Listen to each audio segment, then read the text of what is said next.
Welcome. I'm Karen Monkman, president of CIES, and I wanted to welcome everybody to the Honorary Fellows Award session with Joel Samoff today. The Honorary Fellows Award was established by CIES in 1982 to honor senior members of the society who, through a period of lifelong service and contribution to the field of comparative and international education, as evidenced by scholarship, teaching, research, and technical service, have advanced the field qualitatively and significantly. The award was established to recognize those scholars who have made the most marked contributions to growth in the field.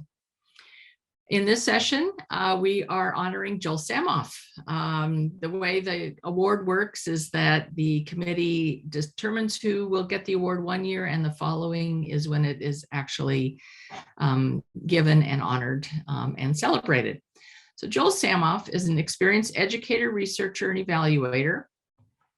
He combines the scholar's critical approach and extensive experience in international development with a background in history, political science, and education. He studies and teaches about education and development. He studies in such places as Kilimanjaro, with Kilimanjaro coffee farmers in Tanzania, to militant bus drivers in Ann Arbor, Michigan, to the educational activists in Namibia and South Africa. His orienting concern has been understanding how people organize themselves to transform their communities.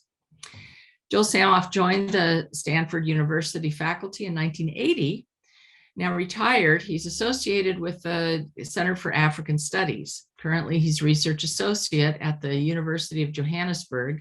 He has also been a faculty member at the Universities of California at Los Angeles and Santa Barbara, University of Michigan, University of Zambia, and has taught in Mexico, South Africa, Spain, Sweden, Tanzania, and Zimbabwe.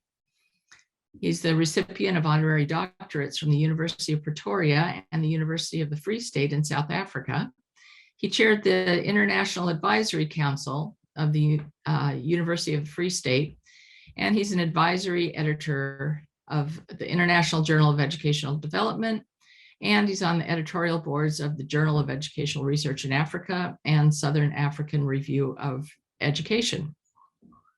Recent publications include Capturing Complexity and Context, Evaluating Aid to Education with Jane Lear and Michelle Reddy, Higher Education for Self-Reliance, Tanzania and Africa, and, as he will be speaking about today, Two Tales, Contending Perspectives and Contesting Terrain in Comparative and International Education, Leading Perspectives from the Field, edited by Beverly Lindsay. Sue Grant-Lewis will be moderating this session, and I will briefly introduce her and then hand over the program. Dr. Suzanne Grant-Lewis is Chair of Educational Science and Policy of Education.org, a young foundation working to build bridges between knowledge actors, policymakers, and practitioners.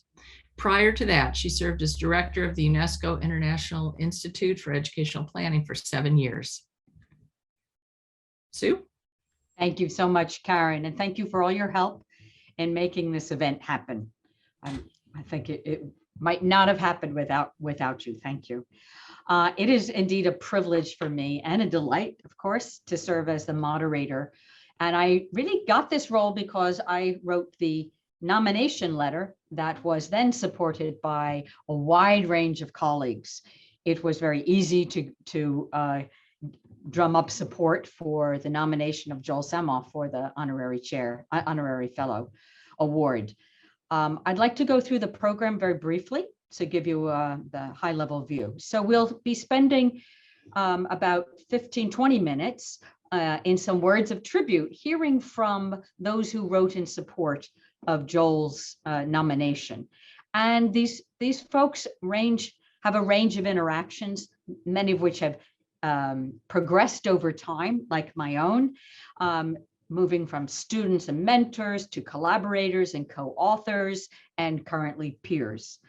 We will hear from them, and then we'll move on to a conversation with Joel. We've called it a collaborative reflection, and we're going to focus on 3 topics. So we have 3 segments. The first is we will take a critical look at our own field, of comparative and international education. And I will kick that conversation with Joel off. We'll then have a subsequent conversation, which Jonathan Jansen will lead, on educational research in Africa since the 1980s. Why hasn't more changed? And then the third segment of this conversation will be focused on foreign aid and research, and Karen Mundy will be kicking that conversation off with Joel. We do hope to have at least 10 minutes for open discussion, and we will close with Joel making some final remarks. Jonathan Jensen might have to explain what tea and samosas are, but evidently that's a way that he and Joel often end their meeting with tea and samosas. So I will go on to talk about to start the first conversation right after we hear from our supporters, and first will be Bidemi Carroll. Bidemi? Thanks, Susan. I hope everyone can hear me. Yes. Actually, maybe let me try and see if I can get on video.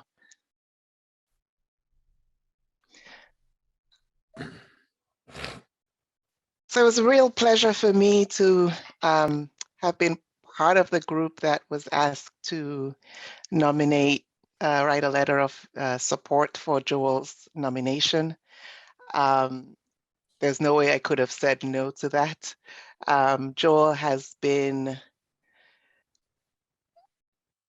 first and foremost, a teacher, a mentor, and then a friend to me. And I have grown to know him over the years. I remember getting to Stanford, and he was one of the first professors to sort of get me involved in some work that he was doing, and I have remained eternally grateful for that. I also have very fond memories of presenting together with Joel at CIES, writing reports together, even when I was a lowly graduate student, going with him to workshops in Paris, again, to do presentations. And one thing I always liked about Joel, I mean, he seemed to know everybody at those events, but he was always very gracious in introducing me to a lot of people. A lot of the people on this chat today, actually, people who I was first introduced to by Joel, and I have been eternally grateful for that as someone who was very new to the field.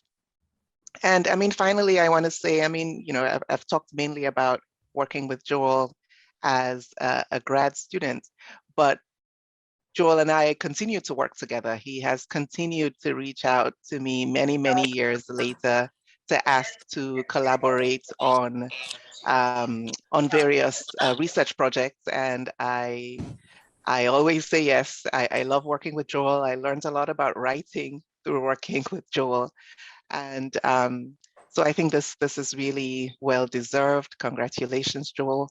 And I'm so glad you're getting the recognition from CIES. So thank you. Thank you, Bidemi. Nancy Kendall, would you speak now? Thanks. You're going to hear a lot of similarities. Bidemi and I did not coordinate this, but Joel has played this role for a lot of people, and I'm very grateful for the chance to say a very brief thanks to him for decades of support. And anyway, so I met Joel very early on as well in my time at Stanford. I got to take classes with him. He introduced me to the Center for African Studies and the folks over there who were really integral to my time in graduate school.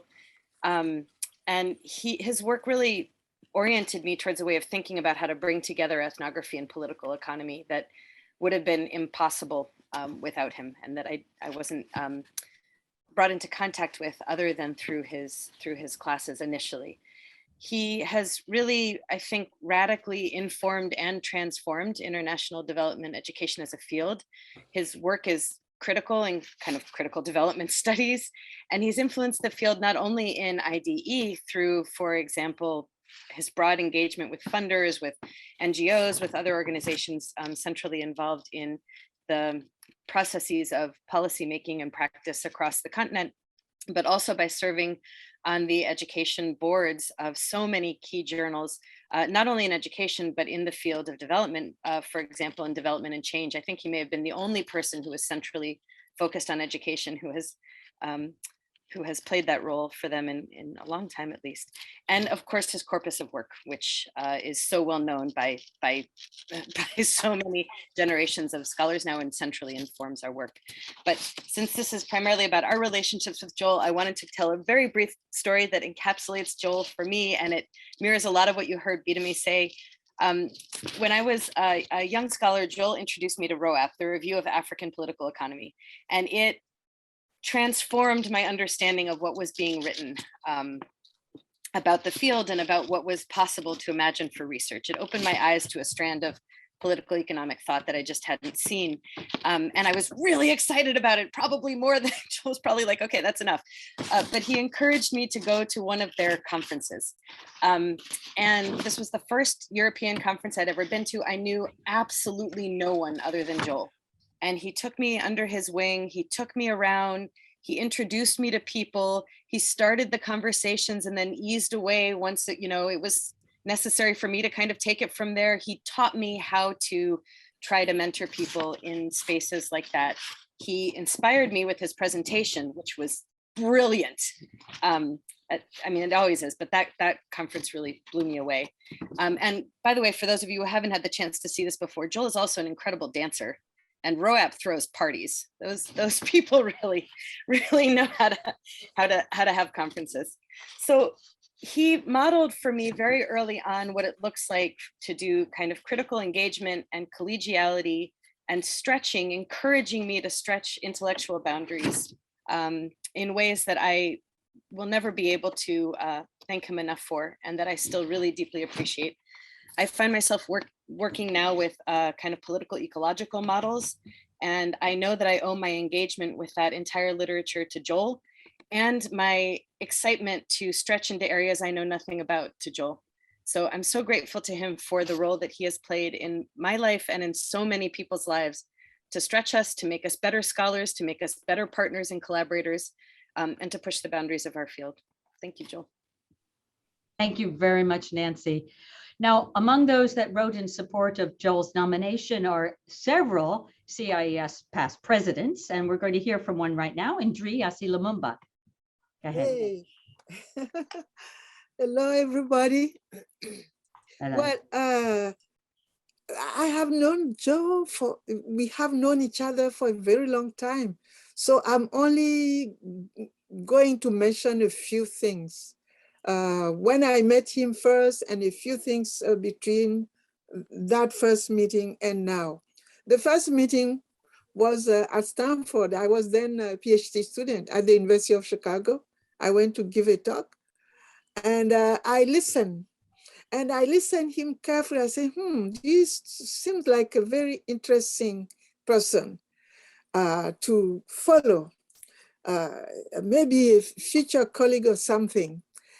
And then a year later, after I had finished, I was a postdoc at the University of Houston. I went back to Stanford, where there was a meeting being convened by Stanford, sponsored by the Ford Foundation, a task force on bilingual education, and focusing a little bit on migrant workers, children, education.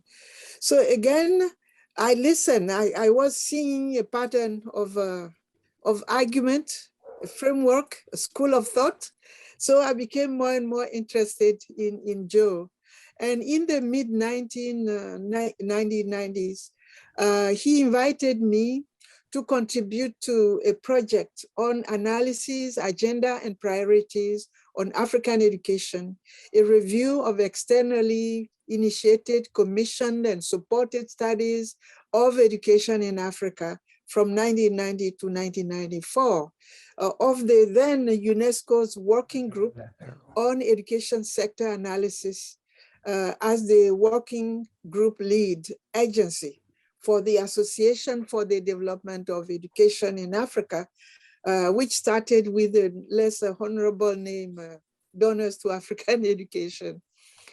We produced a joint report. Part of it was published later in the Journal of Educational Planning and Administration. And 2002, Joe invited me to serve as chair respondent for a panel he organized on, quote, external support to higher education in Africa, hopes, frustrations, and challenges at the African Studies Association annual meeting in Washington, DC. It was a very, I appreciated the opportunity.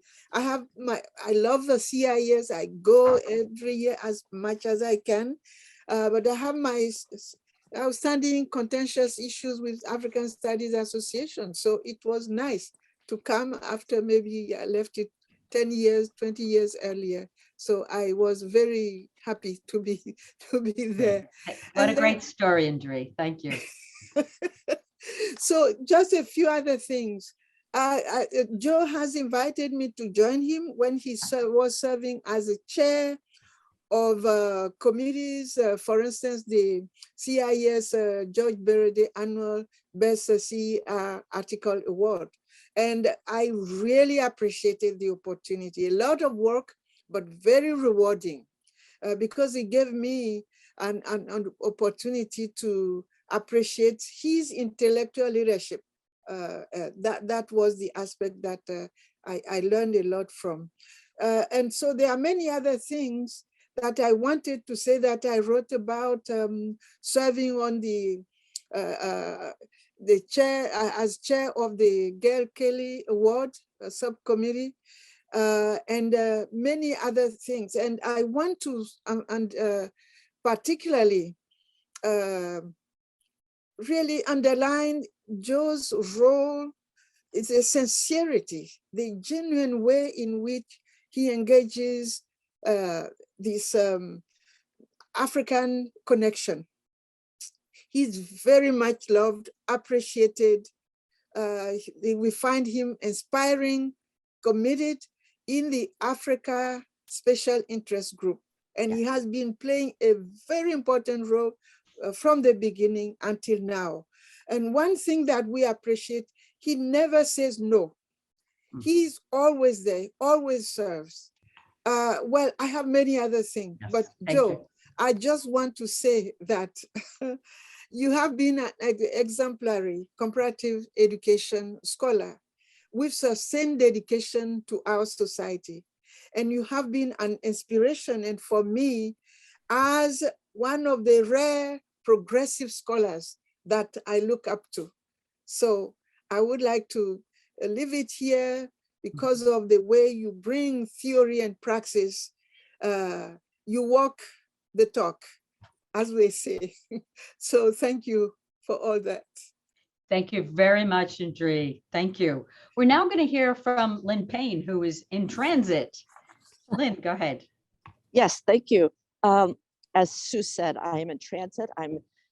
If it weren't that this was to celebrate Joel and Joel to thank you, I would never have agreed. I'm wearing a mask in a busy airport about to get in the TSA line. So I'm going to be brief, but I think each of us has heard already the passion and the gratitude and the appreciation, Joel, for what you have done for us as individuals and for our field.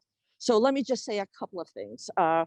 The speakers so far have connected with Joel as students, as colleagues. I was fortunate enough to be at Stanford as Joel arrived, and I jumped at the chance to work with him.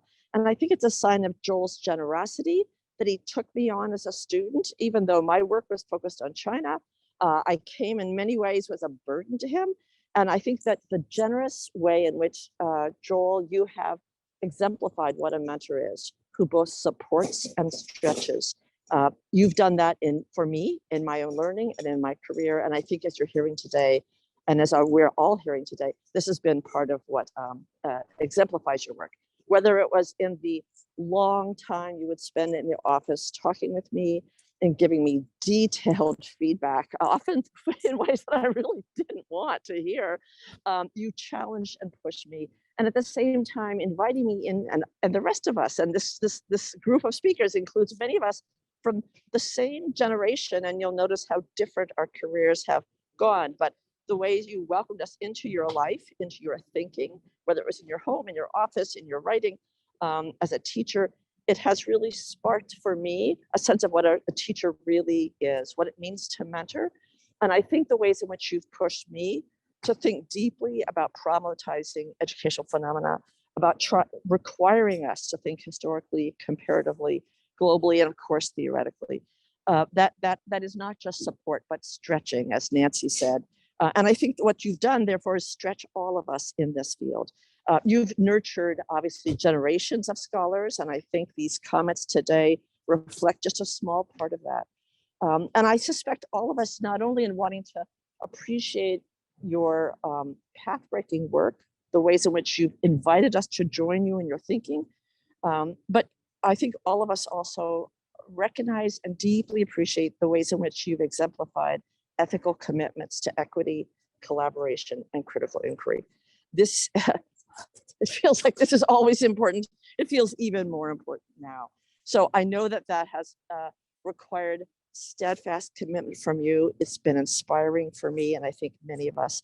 And so I want to congratulate CIES in having the wisdom to give this honor to you, Joel. And I want to congratulate you on this deserving honor. Thank you for all you've done for all of us. Thank you so much, Lynn. Now, there are two speakers today who are joining us from Paris, and I have had the pleasure of being in the room when Richard Sack and Joel Samoff have their intellectual exchanges, and it is truly inspiring. I'm going to call on Richard Sack to say a few words now. Richard.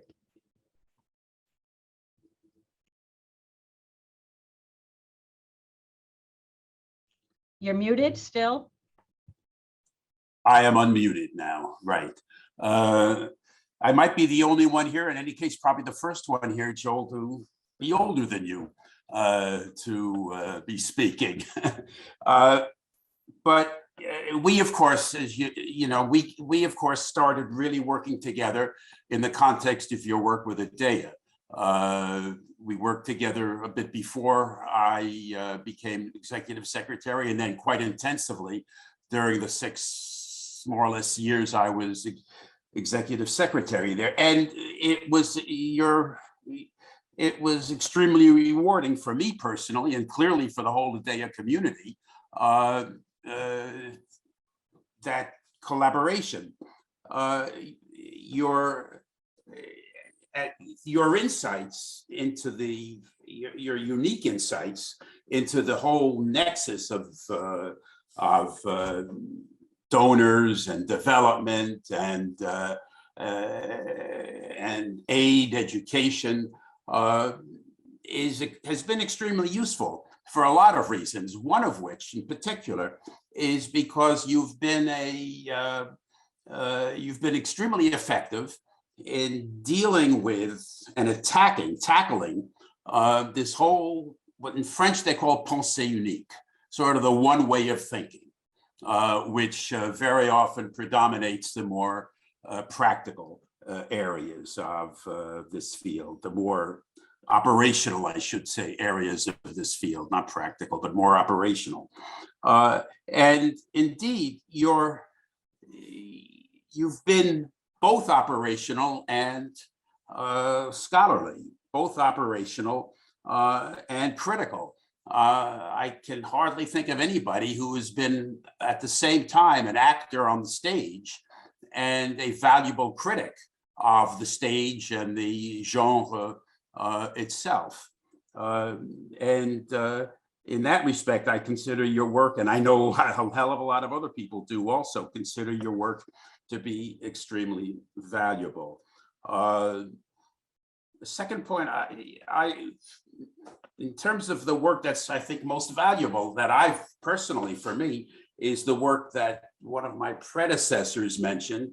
I think Karen Monkman mentioned, is your paper on evaluation done, which was presented, and I commented on it at the Vancouver CIES meeting. As far as I'm concerned, that was a a marvelous encapsulation of this ability to tackle and take a critical look at the pensée unique, this one way of thinking, which is so unfortunately lacking in our field.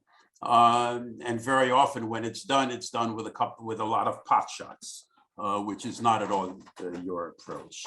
Now, finally, I'd like to say something that I've always enjoyed when reading you. You've really mastered the art of titles. For example, I've noted a few. Footprints in the sand or tracks in the mud, evaluation strategies, conceptual overview. Or cooperation but limited control and little ownership. Observations on sector studies in Africa.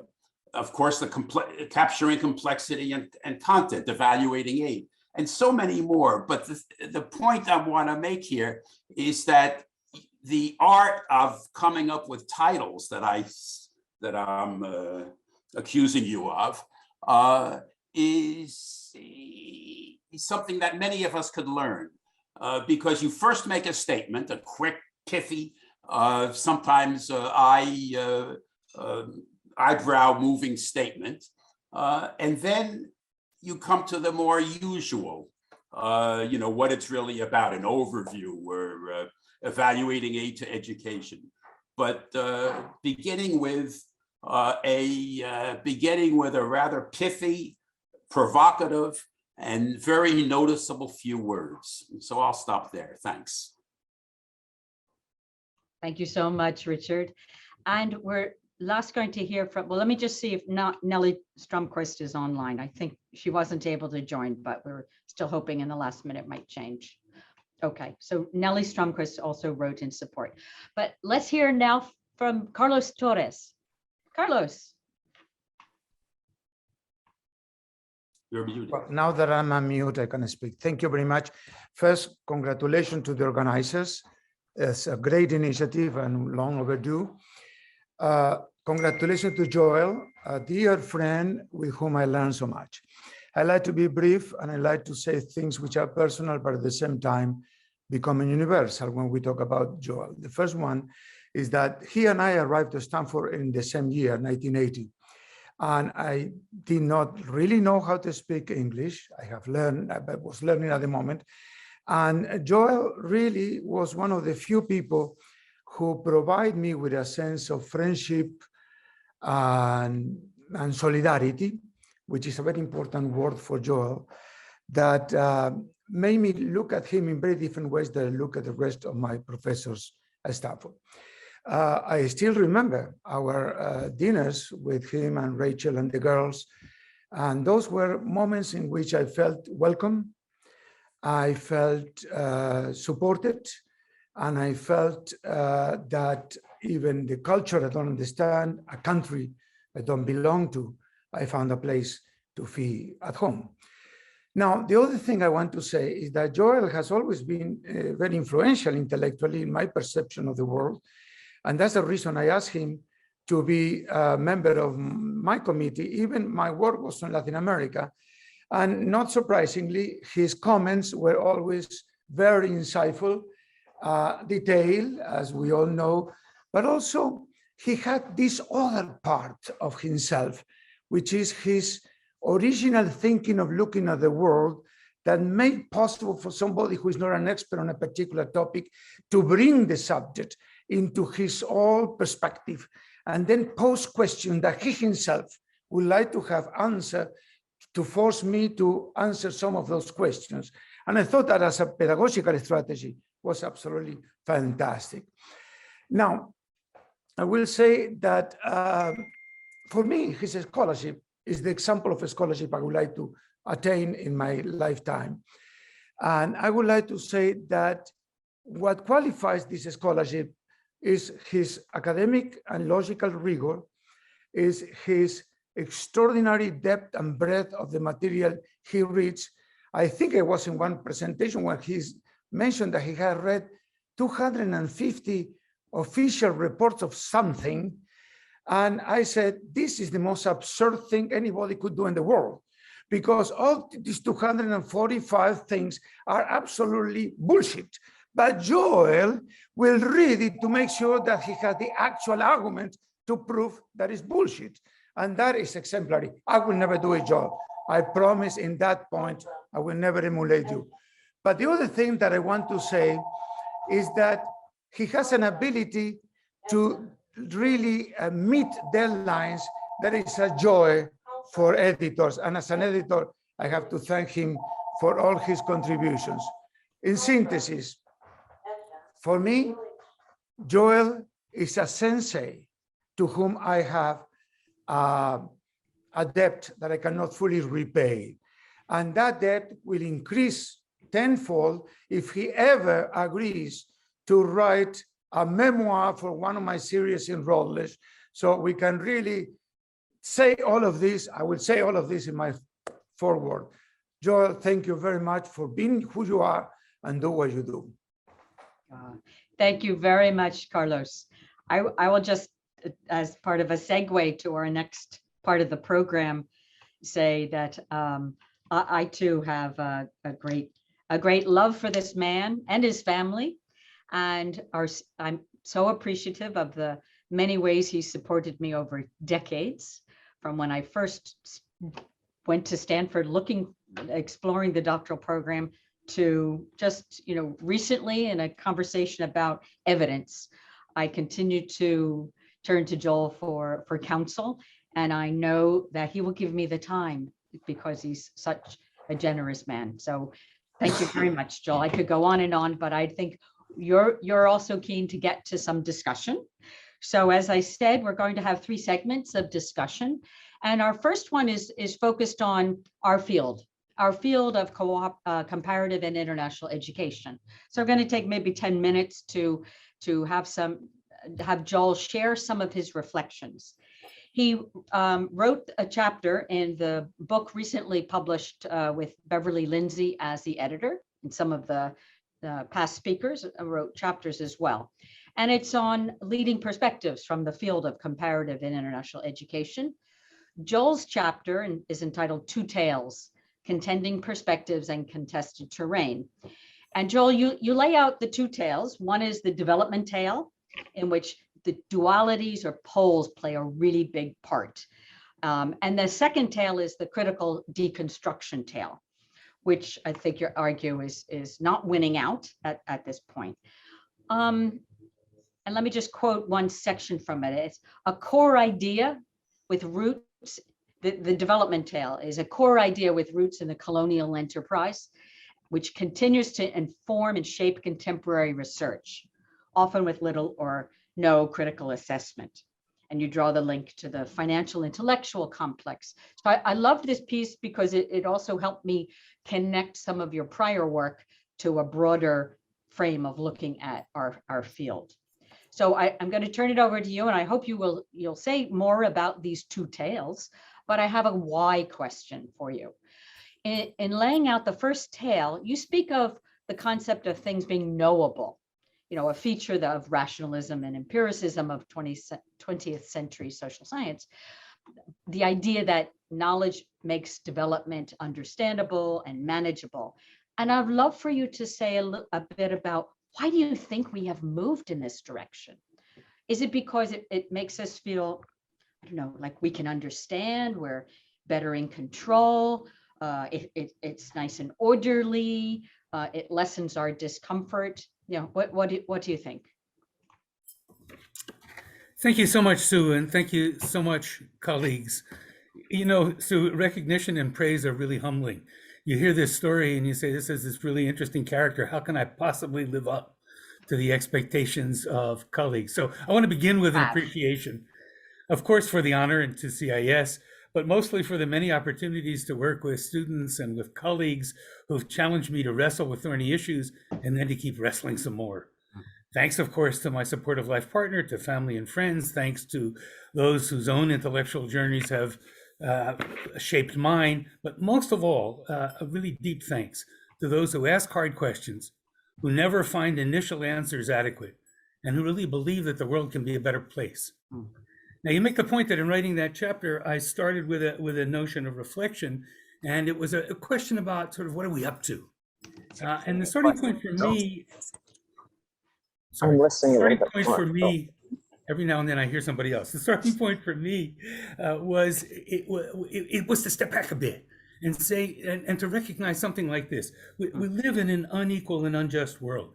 Inequality has increased in recent years, both globally and within many countries. Development in one part of the world continues to be connected with underdevelopment in another part of the world. And what that points me to is the recognition that just as it matters where is the location of the production of production, so does it matter where is the location of the generation of knowledge. And it also points me to the recognition that although people like to talk about academics as people who are sequestered in ivory towers, in fact, academics have played significant roles in maintaining inequality and dependence. So you point to these two tales. I was trying to make sense of comparative and international education, and it seemed to me there are two stories, two tales that come side by side. One is about development, and that has several threads, and I'll touch on a couple of them fairly quickly. That thread has its roots far back. It has its roots in an effort to understand society, and particularly to understand society other than ours. And that goes back to a moment of the arrival of Europeans in Africa, and they brought with them this notion of the barbarians and the civilized, or the savages and the civilized. And that's important because in a deep sense, it's still with us.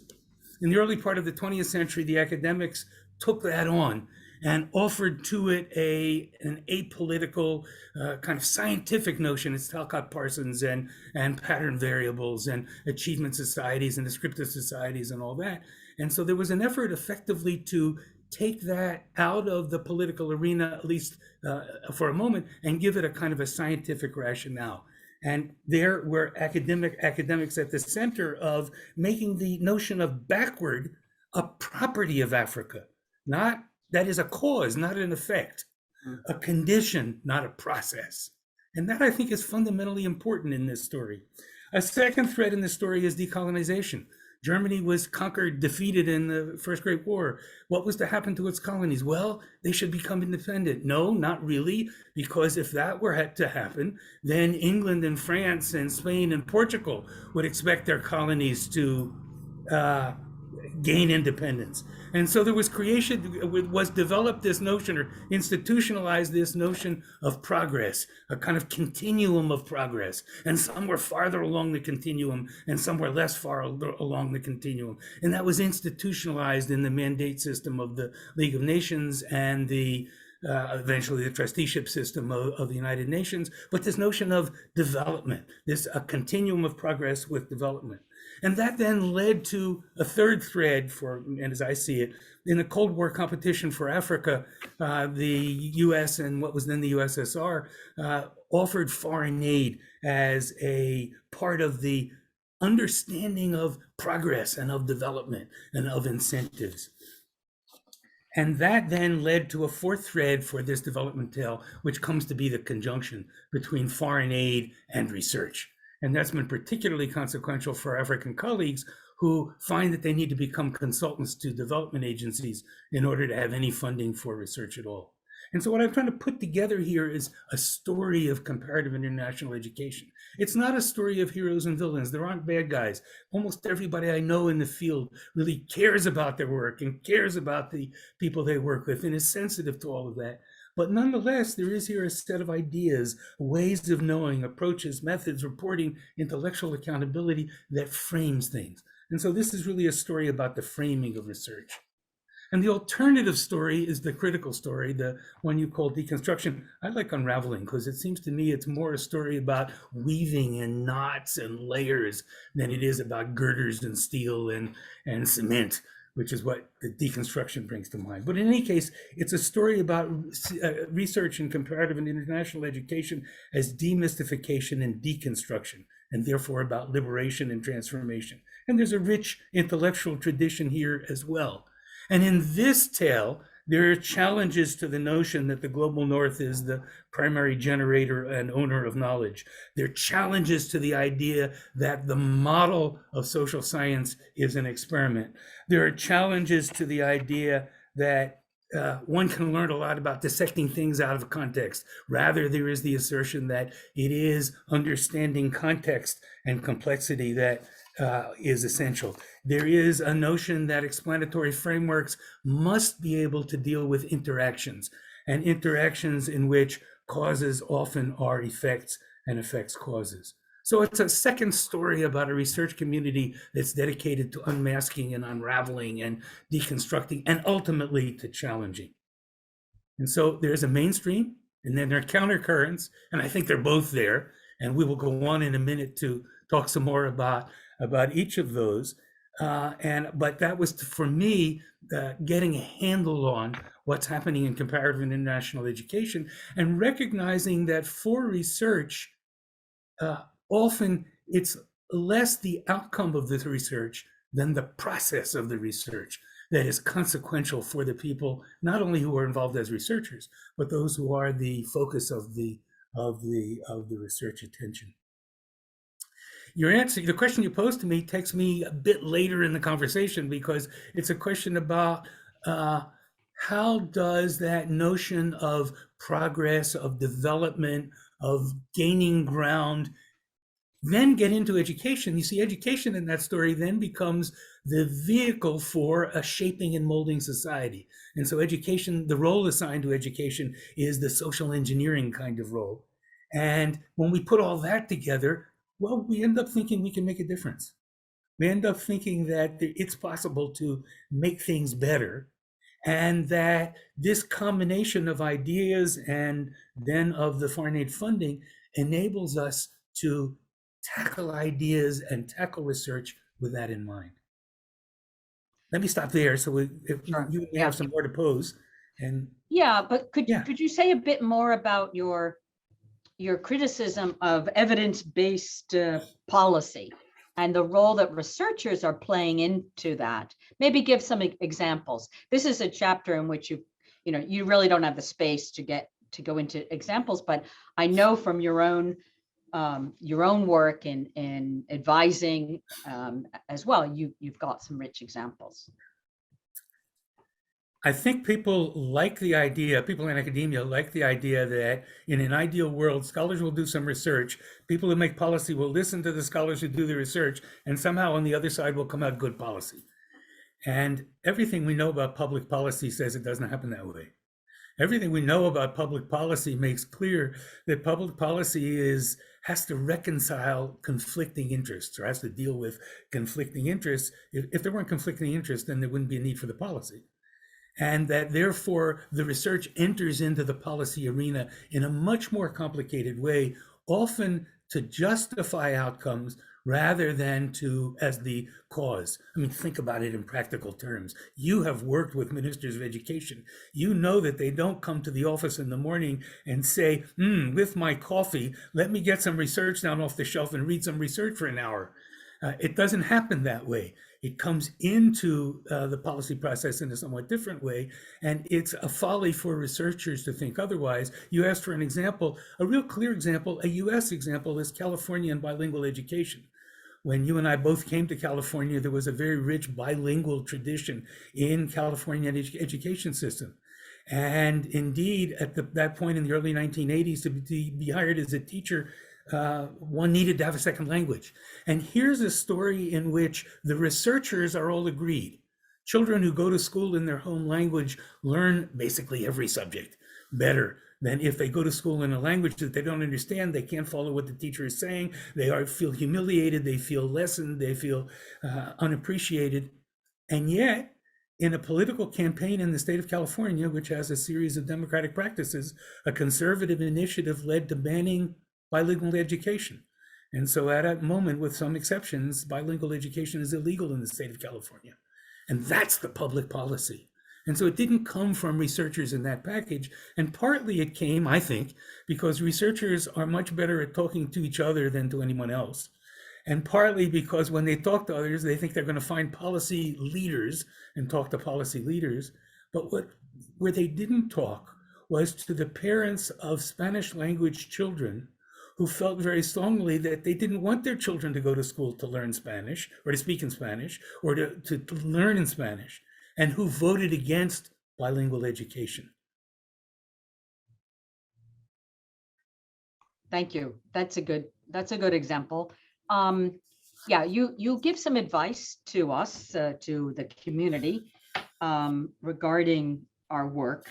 I think one of the big takeaways is to have a sense of humility and a notion of the role that we play, to be more reflective. And I love the discussion you have on when you say only when scholars are attentive to how communities see and describe themselves to the context for whatever they're studying, can they work on distinguishing analytically between poor and impoverished. And this distinction is is important. You come back to it at the end of the but do you want to say any more before we move on to another topic? It turns out, I think that's a really important distinction. Yeah. That is understanding, it's an important to distinguish between poor and impoverished. And it's even more important to understand why that matters.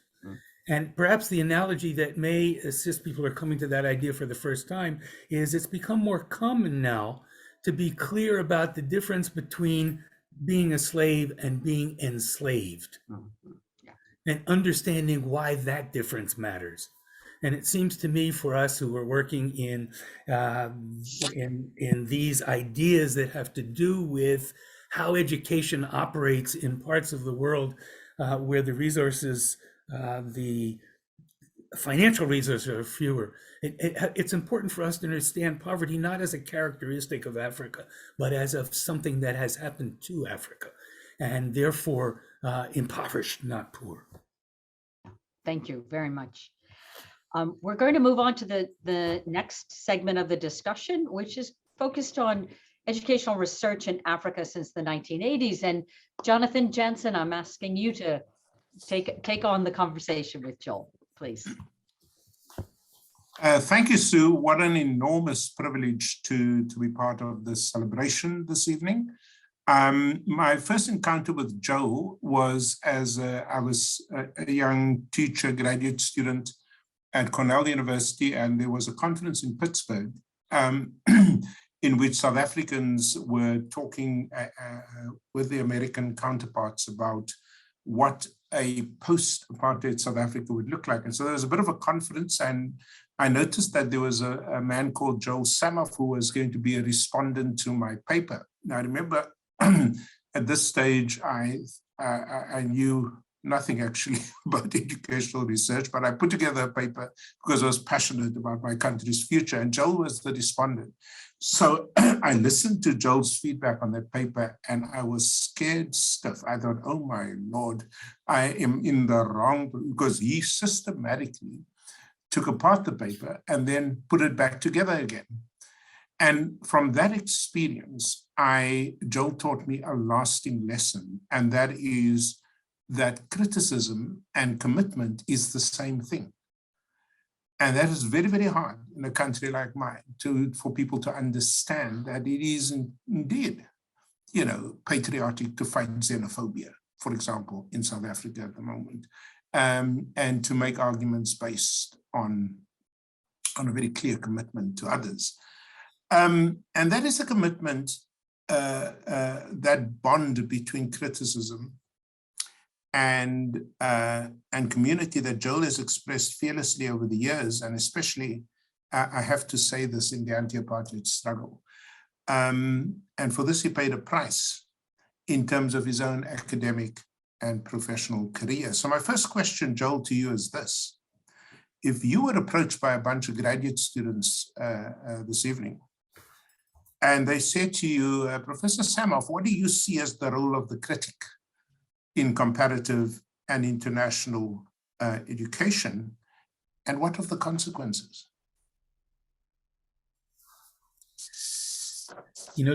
Jonathan, you tell this story and you make yourself seem like a poorly served humble participant in the interaction. But of course, you're the challenger in the interaction. It was your challenge in that paper that motivated a set of comments that were intended to engage the two of us in a further discussion that has gone on over time. And so to try to address the challenge, the really heavy duty challenge that you've posed, I start with Edward Said on the role of the intellectual, and the role of the intellectual must be a critical role. If we can't do it, then there's no hope for larger society, I think. So we need to be in that role, and we need to do it in partnership, in alliance with, in cooperation with lots of others in all sorts of places. And in taking on that role, we need to be willing to not only peer behind the curtain. That's a really common understanding of what academics do. That is that kind of unmasking, peering behind the curtain. We need to be asking, what's the curtain made of? And we need to be asking, who put up the curtain? And who's holding up the curtain? And who's served by putting the curtain in that form? And it seems to me that's the role of what scholarship, that's what scholarship needs to take on. Now, you were asking about career prospects, and then that's a kind of another sort of challenge, and that is, in my talking about the two stories of comparative and international education, I do think there is a clear mainstream and countercurrents. And I think being in the countercurrents is being in the turbulence, it's being in the maelstrom, it's being in the rough water, it's being tossed about. And I don't, in the end, think there's any alternative. That is, to be serious, one has to be willing to be challenging. And I think I would go one step further in talking with the students, and that is to say, if the task is to challenge the gatekeepers, then we have to be good at what the gatekeepers do. And then we can begin to challenge the gatekeepers, but not only the gatekeepers, the gate. Then we begin to ask, what's the gate made of? Who's the gate serving? How does the gate function? And only by asking that can we begin thinking about what then are the alternatives? What might the alternatives look like, and how do we get there? So, Joel, I've obviously learned a lot from you over the years. I learned more about South Africa in your classes at Stanford than I learned in South Africa, having grown up there. But the most important, most powerful contribution you've made, I think, to comparative ed, and certainly to my life, has been in drawing our attention to the problem of what you call framing. That is, that how you frame the object of inquiry or the problem under investigation is enormously consequential for both scholarship and development. And so, and this is a particular problem you and I have talked about over the years, if the problem of pedagogy in an African classroom is defined as teacher-centered classrooms marked by rote learning and memorization, then the solution is, of course, very straightforward. Retrain the teachers, alter the curriculum and that kind of thing. But of course, what you do is to force us to ask broader questions, such as how can you expect the classroom to be a wonderful, democratic, open-ended, interactive space inside an authoritarian state? And yet I sometimes feel when I read your very powerful critiques, for example, of the World Bank and international development agencies, I sort of think of you as the Dutch boy with his finger in the, in the wall trying to prevent the water from overcoming him. I mean, why is it so difficult to change this problem of framing in international development education? I think my short answer to the question is, when we see the direction that things are moving, we need to ask, why do they go in that direction? And if they move in a particular direction, even after a whole lot of good people have tried to move them somewhere else, then the only reasonable observation is that there must be powerful forces that are moving them in that direction. And then that says to us that our task as analysts is to try to figure out, unravel, what are the powerful forces that are moving things in a particular direction. So let me put the question back to you, Jonathan, in thinking about education in post-colonial Africa. We both know that for most African countries, At the moment of the transition from colonial rule to post-colonial rule, there was an education system, an inherited education system, that was designed to educate a small elite, mostly the Europeans resident in the colony and a few Africans who were also admitted into that. But it was the pyramid of education in which the whole system was designed around weeding people out. However many started at the bottom, only a few should get to the top. And that was the system that most African countries inherited. Now, as you know, most African countries have maintained that system. They have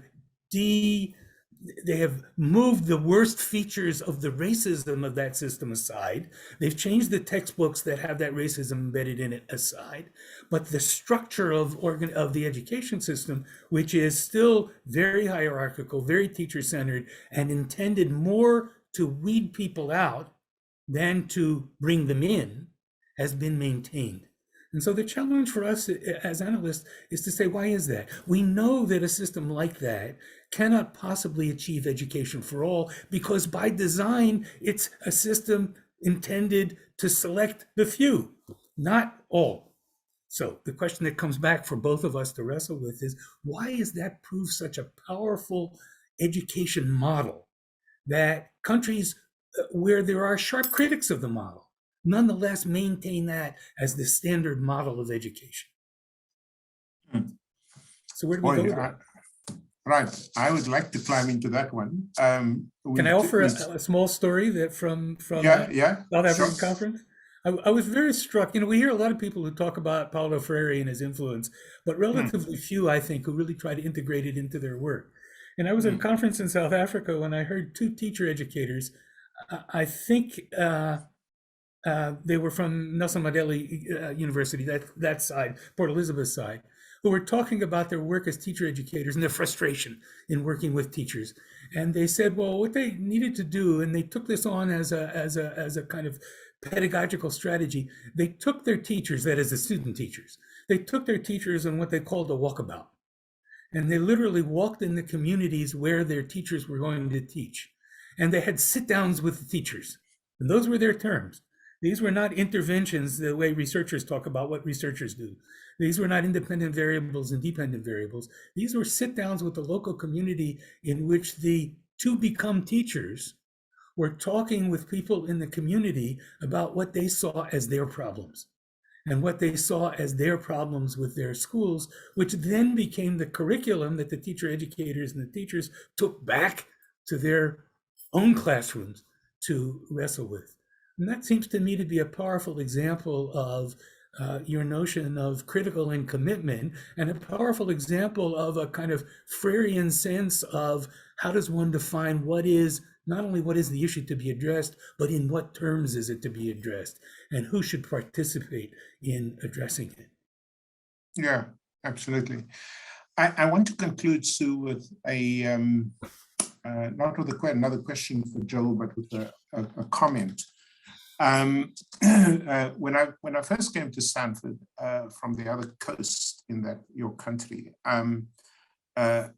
almost every other Friday we were at Joel's place, and I do want to single out Rachel and Joel, of course, for any number of potlucks and other kinds of events that brought us together from across the African community, both Africanists, but also, new and continuing students. That's where I met students and fellow Africans from Tanzania and Senegal and Angola and so on and so forth.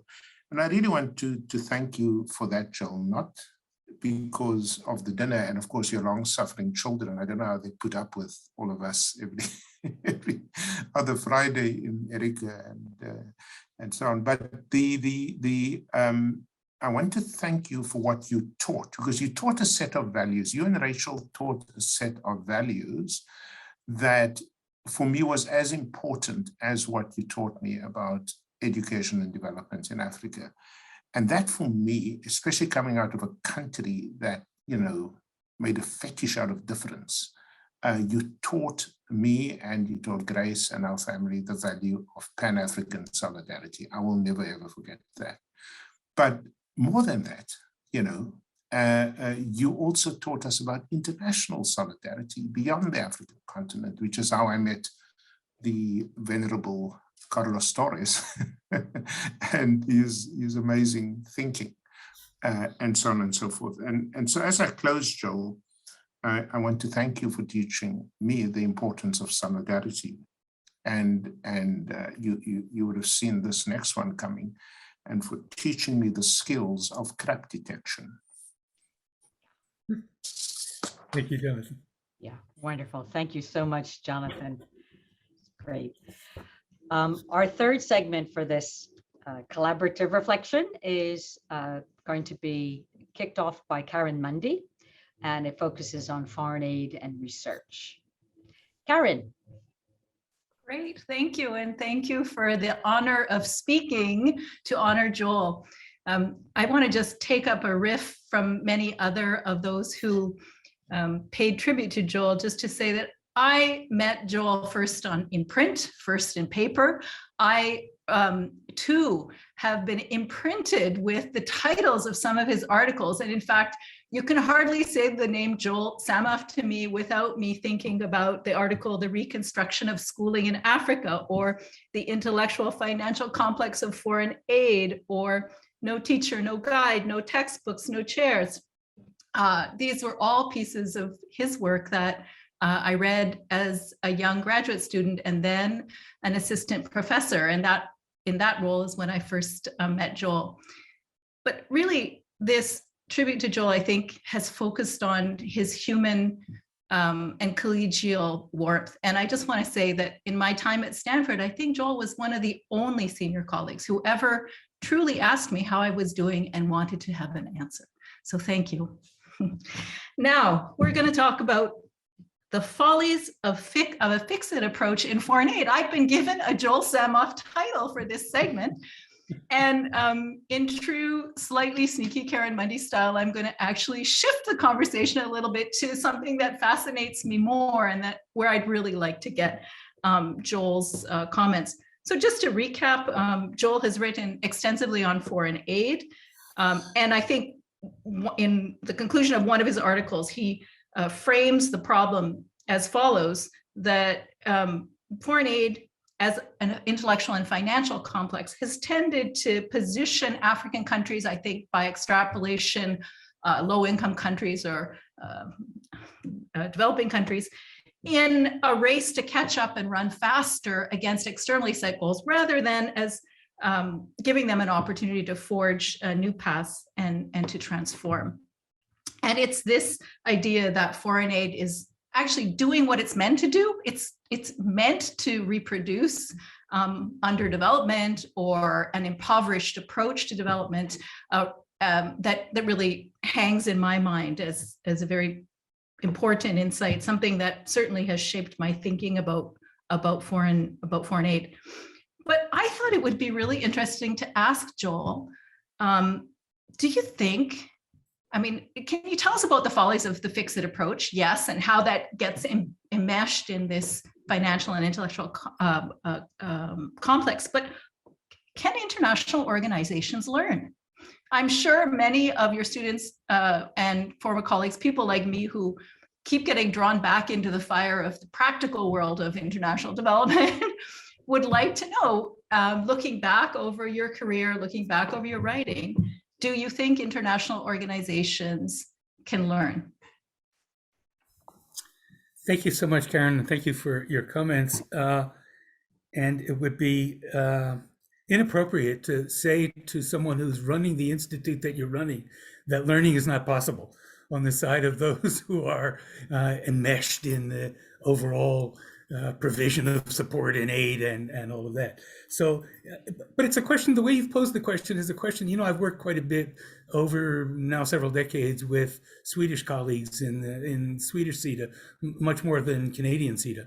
And they ask that same question regularly. How can we learn?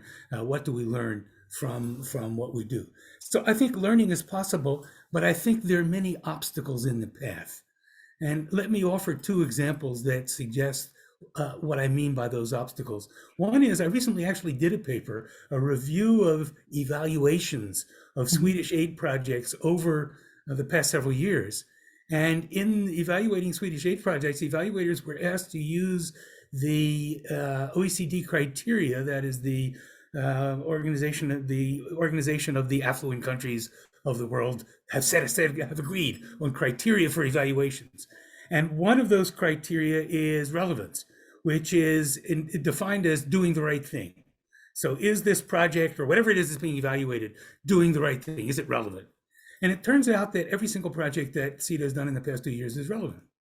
So all the evaluators, different projects, different funding, different directions say, yes, yes, it's relevant.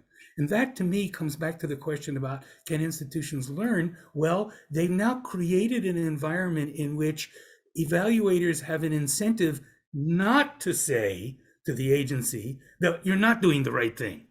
They have an incentive to say to the agency, you are doing the right thing. And then they can go on to say, but you didn't deliver the money fast enough, or but the equipment was inappropriate, or but there wasn't follow-up, or that monitoring was inadequate. But they have an incentive not to say, you're not doing the right thing. And it seems to me, to answer your question about institutional learning, there have to be mechanisms that have the ability to say to those agencies, no, you're not doing the right thing. And that's hard to hear, but we have to wrestle with that and hear it and then figure out what then can be a next step. Second example, as you probably know, in 1992, the World Bank commissioned a report on what's problematic about our lending operations. And it was led by a man called Wappenhans, an Austrian, I think, who was very senior in the World Bank. And it was an extended report, and it was kept internal for a long time. You can now actually get copies of it. And one of the things he pointed out is that operations officers were reported for moving the money out, but not for whatever the money was intended to support. So the project could fail, but the operations officer was rewarded because in money terms, it was a great project. And that was a 1992 report, and it's still happening. And it's still happening in the World Bank, and it's still happening in other agencies. And so we have to ask ourselves if, and actually I have a colleague, World Bank colleague, who told me he circulated the Wappenhans report last year, and people in the World Bank said, oh, what a breath of fresh air.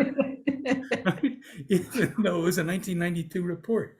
And it seems to me we need an explanation here, and the explanation has to be that there are powerful forces pushing in particular directions. And we need to recognize that. So it's not that foreign aid is a problem. Foreign aid is what countries do. It's reasonable for Swedes or Danes to decide how to use their resources. But it's failing to recognize that foreign aid has a purpose that is the problem. And it seems to me that can organizations learn? Yes, certainly. But then somebody has to be creating the opportunity and the environment in which that can occur, in which there are hard challenges to frameworks, to operating environments, to ideas, to assumptions, and to conditions. Yeah. I was thinking that you might say, or that I might put these words in your mouth, because you've written so much about the purposes of learning itself. And I wonder in a way if it's not instructive to foreign aid agencies to think of themselves as organizations that have to think of learning the way that you've thought about it in your work. That is, as a process of empowerment and transformation, not that their work in development should be a process of empowerment and transformation. It isn't filling a glass, as Freire would say. So I'm putting words in your mouth. I think that's right. Yeah. But I think that comes back to us as researchers, that as a research community, that we need to be prepared to put ourselves in positions when we have opportunities to talk with colleagues in these organizations that you're talking about, to be challenging and critical, and not simply say, here's what I think should be done, go this way, but rather, here's what I think should be done, but we're not going that way, and why not? And what is there in the institutional assumptions, in the institutional framing, in institutional organization that keeps us from going in that direction?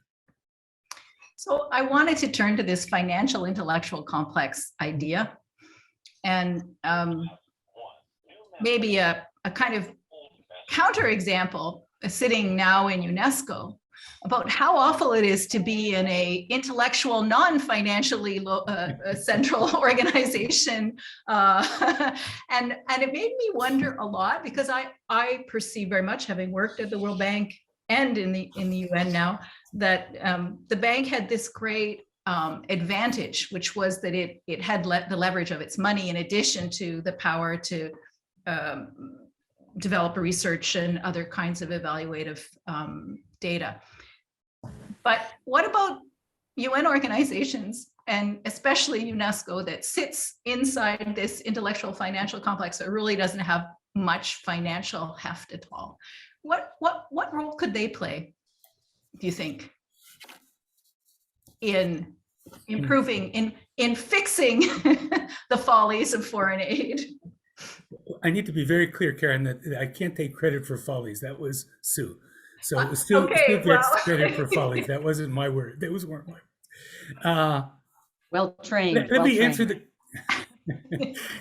Let me answer the question, Karen, a bit more broadly. You're asking what organizations can do, and then I'll come in a moment to UNESCO as one of the organizations. I think UNESCO has, as you know, been pushed aside in ways that certainly were not anticipated when it was created, and probably were not anticipated certainly when I began my research and was working much more closely with UNESCO than I have in recent years. But let me ask, let me address the larger question.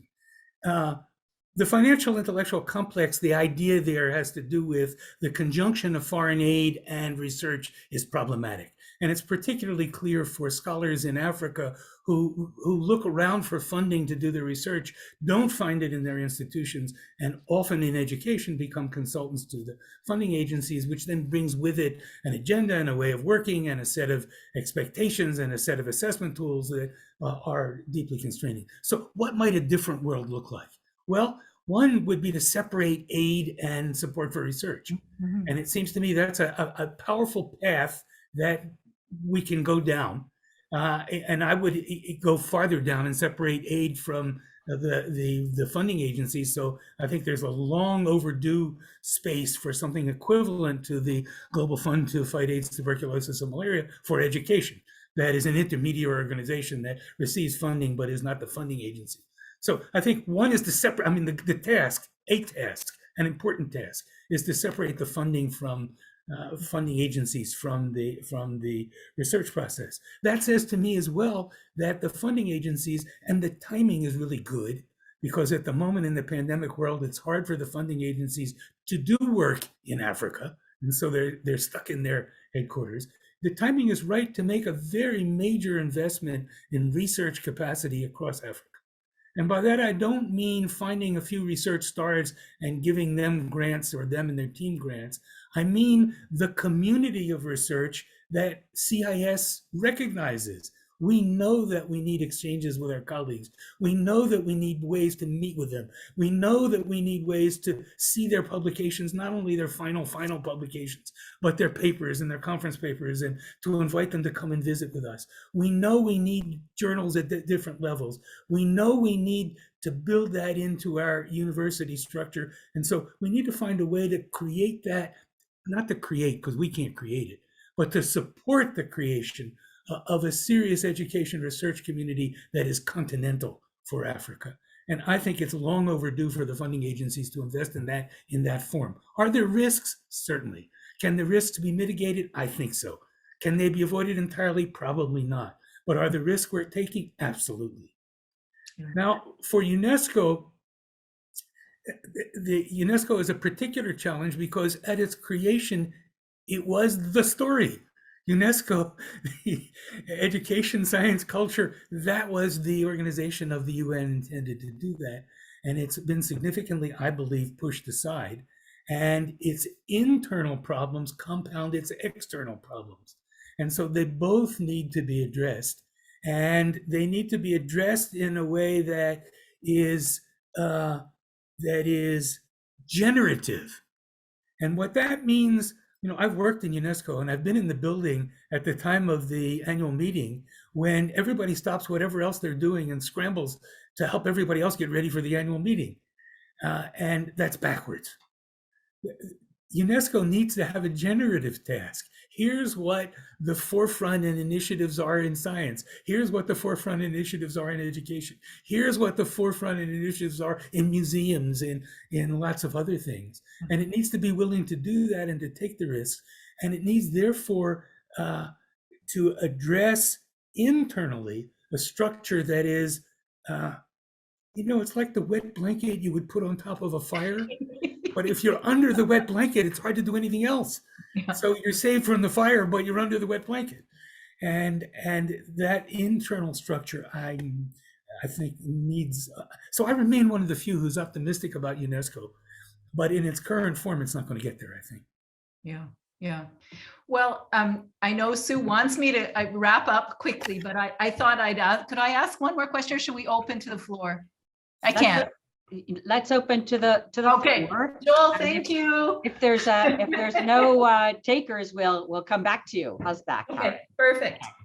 So the floor is open. I am looking for people to put their hands up. I don't see a hand up thing, frankly. But anyway, is there anyone who would like to ask a question, say a few words? Otherwise, it's going back to Karen. So the hands up sign, go under reactions Yeah, reactions. and Yeah, you'll see raise hand. yeah. There's Anybody wants to raise their hand? Yeah. Thank you, Steve. Please go ahead, please.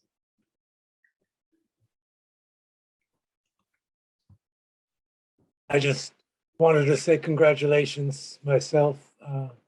Joel's been a long-term colleague, and I think of him. I always go to his CIES sessions.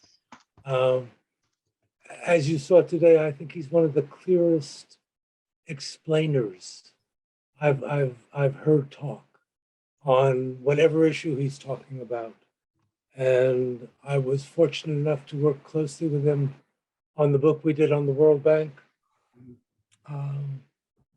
And I just appreciate his scholarship and his uncompromising critical stance over decades. And it's been a real pleasure to work with you, Joel. And congratulations, this is very well deserved. Thank you very much, Steve. I also see Carlos Torres and then Nancy Kendall. Carlos, please. Thank you. It's a question for Joel, because what I could never explain to myself was his perpetual optimism that the world could be better. And my question is a bit historiography.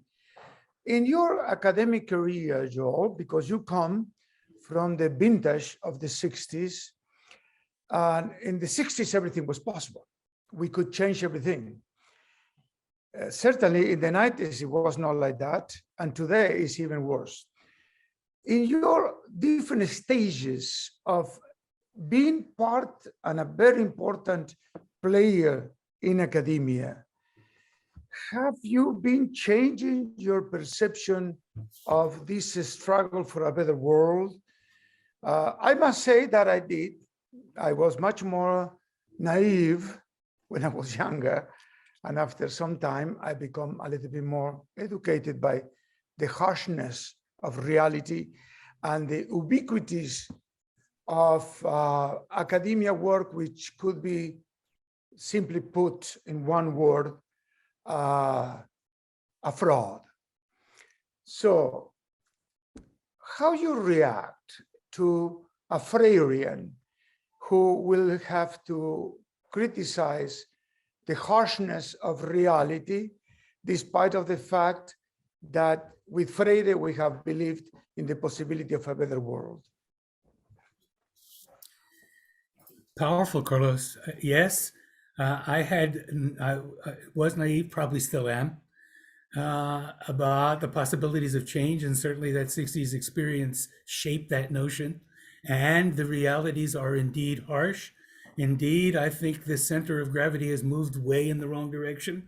I think the forces of reaction, the anti-democratic forces are now absolutely threatening and are with us.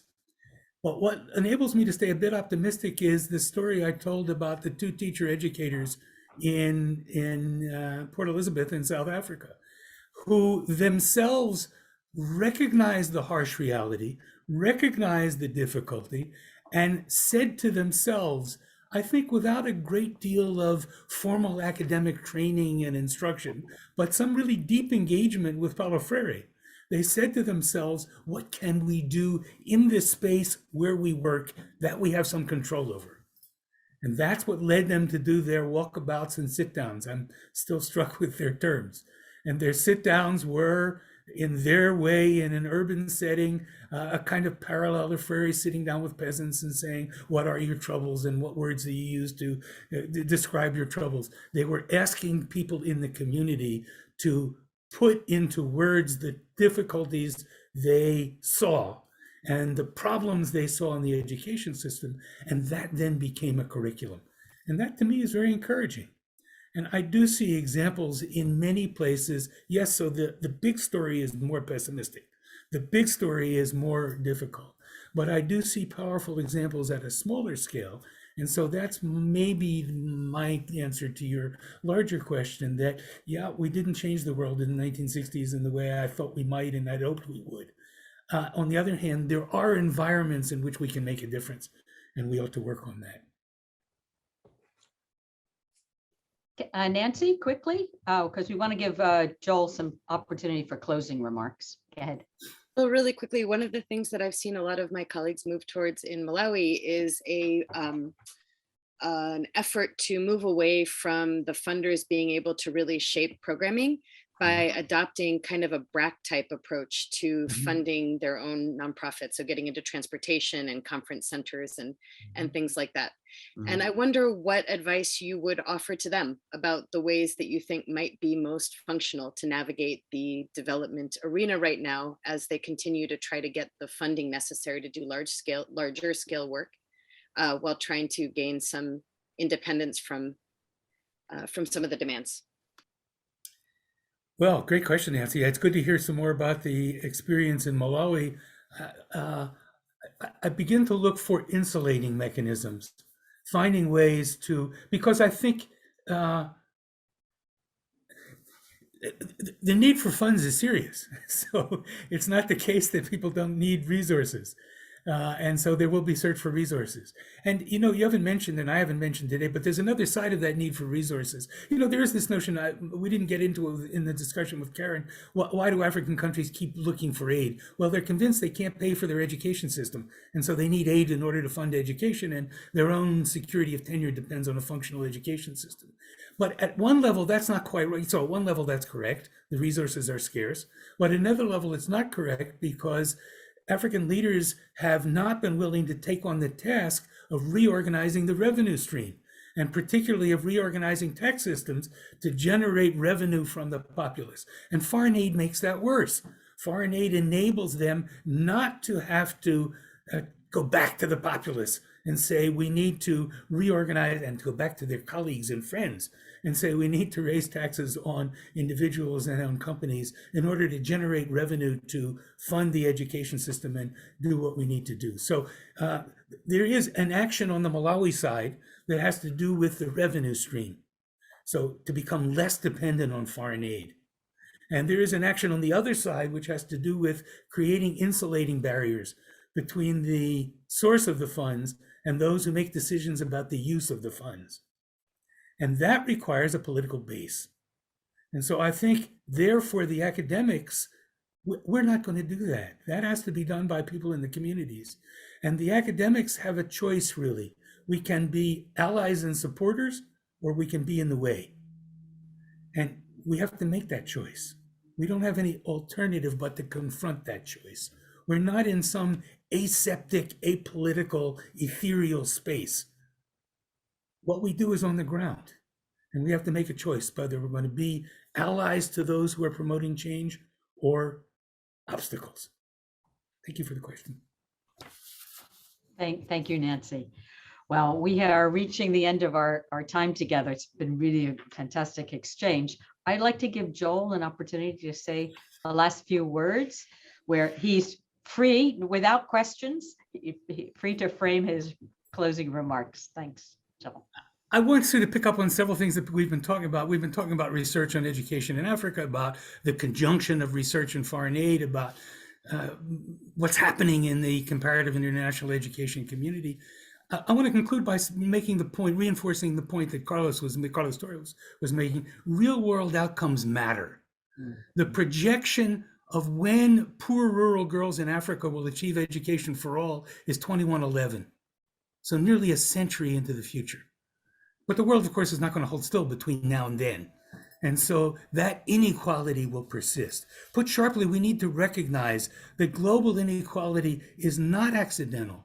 It's not inadvertent. It's not simply slow progress, but rather the result of conscious actions by individuals and institutions. And that means that those of us who are involved in research, as we recognize that, either we simply accept it as part of the given and don't think about it, or we say that that is really problematic and we need to challenge it. Now, for that, we need a sense of humility. We live in an unequal world, and it's not academics who are going to change that world. And so we have to figure out who is promoting change, who is advocating change, and what role can academics play in that change process.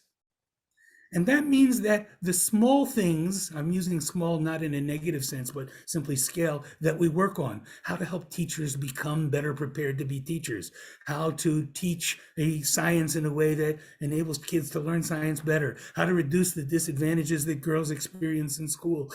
All of that stuff, that all matters. But as we work on that, we need to be asking how to make those enduring, how to make those sustainable. We need to be asking who's making decisions, who's managing, who's accountable, who owns the process, and we need to be working on changing who owns the process and who owns the results. And it's that notion of process within research that has seemed to me particularly powerful, and why I came to that notion that you mentioned earlier, that distinction between poor and impoverished, and understanding why that matters. Because unless we wrestle that, I don't think we'll get terribly far. I will take up some of this in the paper that I'm going to do at the CIES meeting in Minneapolis. So I invite colleagues to come along. I want to thank again you and other colleagues for making space for me in this collective effort that we call research and scholarship. And I began by saluting those who believe the world can be a better place. Carlos challenged me. I conclude, I think, by noting that addressing inequality and injustice, like promoting democracy, is necessarily a struggle, a serious struggle, a struggle against powerful forces. And my other answer to Carlos' question is, however frustrating and distressing it often is, that struggle is itself emancipating and empowering. Thank you. Thank you very much, Joel. We continue to be inspired by you, and we really appreciate everyone can turn on their cameras and show your faces. I'm really grateful for the dozens and dozens of people who joined us to have this exchange. I want to thank all the panelists also for their preparations. And Joel, thank you for your continued generosity. We look forward to many, many more years together collaborating, getting your advice, et cetera, et cetera. All the contributions you make to our lives. Thank you very much. Thank you, Sue and colleagues. Thank you, Karen, President of CIES, Karen Monkman, for helping us organize today. Well, and thank you very much, everybody who joined the session. And I think we all will leave with some inspiration. Yeah. Thank you, Thank Karen. you, everybody. All right.